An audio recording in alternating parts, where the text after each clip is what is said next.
Siku ya leo tumewaita hapa kwa dhumuni moja la kuzungumzia chama chetu cha Demokrasia na Maendeleo Chadema, lakini pia kufikisha ujumbe wa vijana wa mkoa wa Kichama wa Temeke kwa Watanzania wote kupitia waandishi wa habari.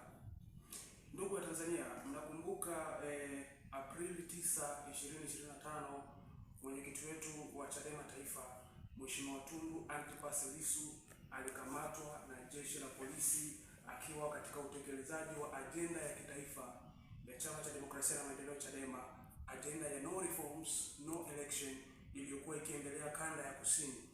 Alikamatwa wilayani Mbinga mkoani Ruvuma. Baada ya mwenyekiti wetu kukamatwa, alipewa kesi ya uhaini, na kesi hiyo imefanya mwenyekiti wetu awe ndani ya kuta za gereza kwa takriban mwaka mmoja mpaka tunapozungumza sasa. Ni kipindi cha mwaka mmoja chama kimekuwa kikiendeshwa bila kuwa na mwenyekiti wa chama.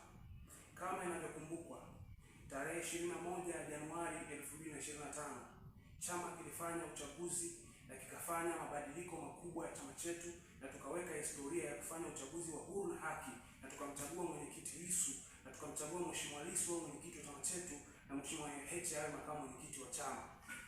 Chama kilianza kwa kasi kubwa ya kufanya shughuli za ujenzi wa chama na kuzungumzia ajenda za wananchi kwa upana na kwa urefu na kwa kina zaidi.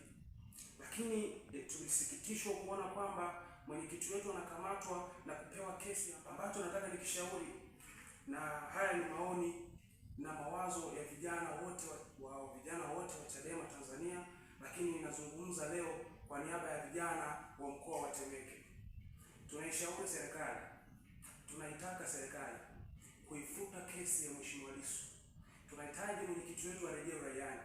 Haya ambayo tunayaona sasa Tanzania, haya ambayo tunaona watu kufurahia vifo vya viongozi wa serikali, watu kufurahia udhaifu wa serikali, watu kuchekelea majanga yanayolikumba taifa, ni kwa sababu ya chuki, visasi na hasira zilizopo kwenye mioyo ya vijana wa Kitanzania. Na haya yote yanasababishwa na uvunjifu wa haki na uvunjifu wa utawala bora wa kisheria kwenye taifa.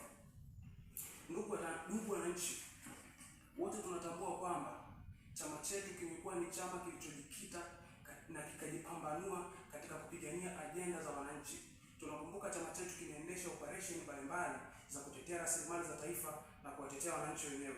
Kama nakumbuka kipindi cha DP World, chama kilianzisha operation maalum ya +255 iliyofanywa nchi nzima kwa lengo la kuwaambia Watanzania kwamba rasilimali zinatakiwa kulindwa na zinazitumike kwa manufaa ya Watanzania.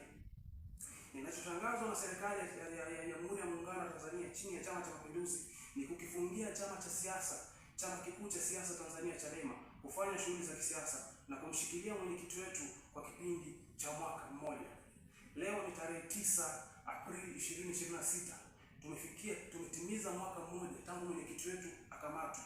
Tunachokitaka kwa serikali ni kuifuta kesi ya Mheshimiwa Lissu, kuifuta kesi ya Mheshimiwa Lissu bila masharti ya namna yoyote ile, na kumwachia mwenyekiti wetu arejee uraiani na kuendelea na shughuli za ujenzi wa chama. Na tutakapofanya hivyo, tutakuwa tumetoa fursa ya kuruhusu mazungumzo ambayo yatakwenda kuleta utulivu, amani na haki kwenye taifa letu.